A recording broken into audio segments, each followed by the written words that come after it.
Hey everybody, welcome back to Over a Pipe. My name is Martin. I'm happy to have you back for another tobacco review. As you may know, I like to do reviews, discuss tobacco related topics, and help those in the community with securing rare blends. If you have always wanted an opportunity to try rare blends, such as Esoterica's Penzance or Stonehaven, then make sure to subscribe and hit that notification bell. But let's get to this review of Esoterica Tabacchiana's Dunbar, and I'm so excited to do this one. A little bit about this blend from tobaccoreviews.com. It's a mature recipe of 7 types of Virginia tobaccos blended with Louisiana Perique, lightly pressed for several days to mellow the mixture, then cut into flakes and rubbed out. A highly quality blend with a savory taste and a fine bouquet. An outstanding tobacco with a rich depth of flavor. I can agree with that. Now, we're fortunate to have an older perspective by Emeritus in 2001 who advised, here we have another Virginia Perique blend with wonderful smoking properties. I don't find this as flavorful as Dorchester. It's more on a par with the Scudo for me. Though it doesn't taste exactly the same, the sample bag smell is close to Dorchester. A mild, medium tobacco smell with little or no sweetness. It appears to be a mostly rubbed out flake with about 10% still unrubbed. The color of the leaf is mainly medium brown with some darker browns thrown in as well. It is on the dry side, but it has a little bit of short cuts and long cuts in there. Packs well, lights easily, puffing up as the flame hits it. It also burns well, requiring less than average number of mid-bowl relights. In the first third, the flavor is very ordinary, just an average medium Virginia flavor, without the normal Virginia sweetness. There are several layers of this medium flavor, though, and I notice a bare hint of spice in the background. In the second third, I'm noticing an element of sweetness and a slightly stronger spice note. The Virginia flavor has also changed, becoming more mature and complex. The multi-layered effect is nice, and the tobacco is thus far free of tongue bite.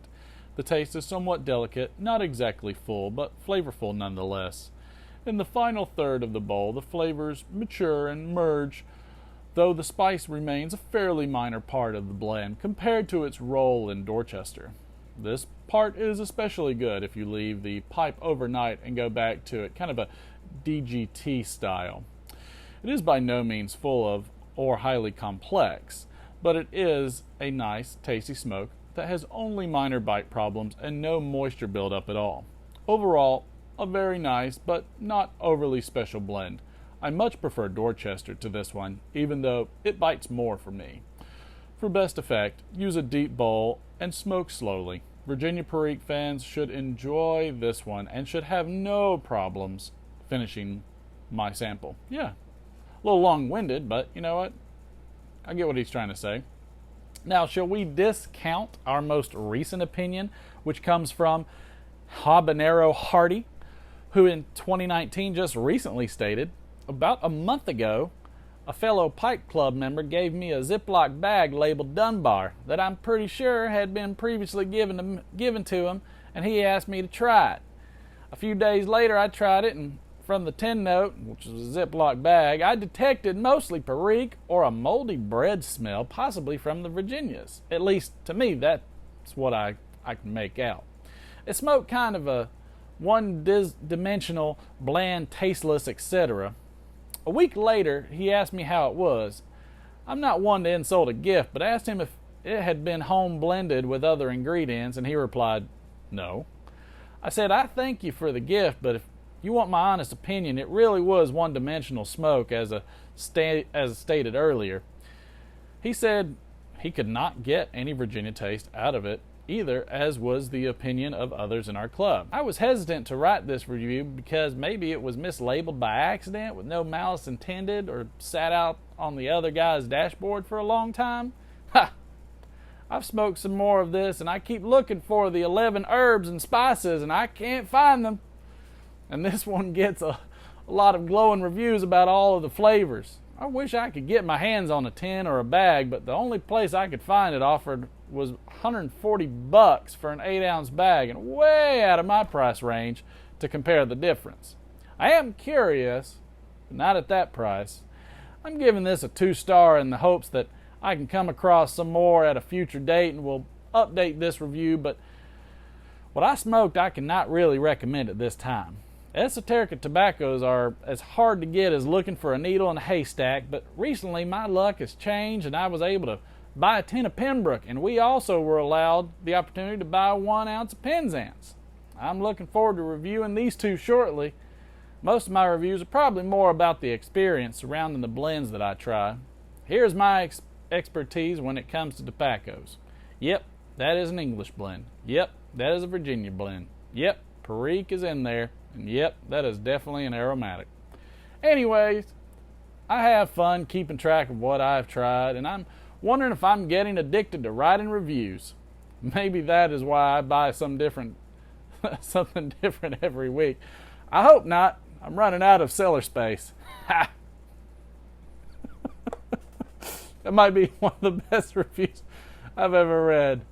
Oh my gosh. And finally, how could we forget the enlightening conclusion of the oh-so-dedicated Jim Minks, who praised this blend, saying, "The sweet smell of this blend out of the bag or tin will hook you. The taste is a little sweet, but not overly, and a little less so than their Dorchester mixture.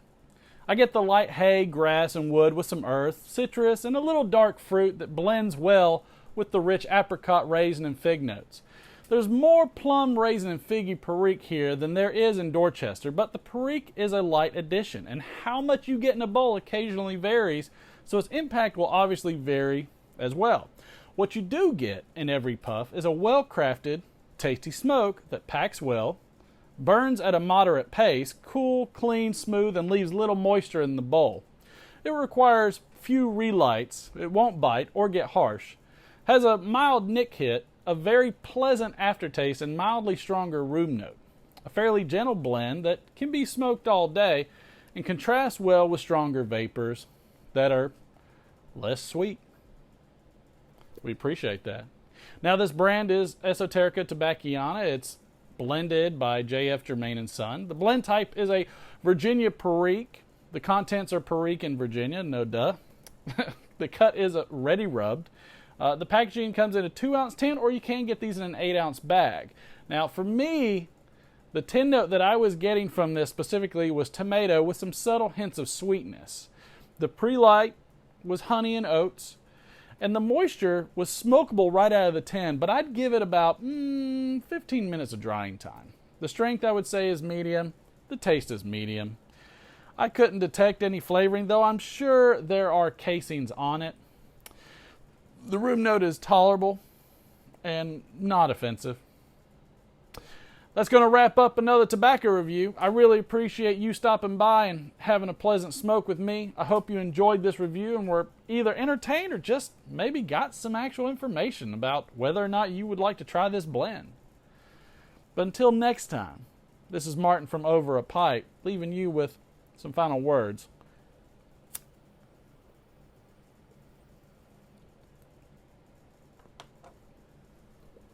Go out there and grab you a tin of Esoterica Dunbar. Stick that in your pipe and smoke it.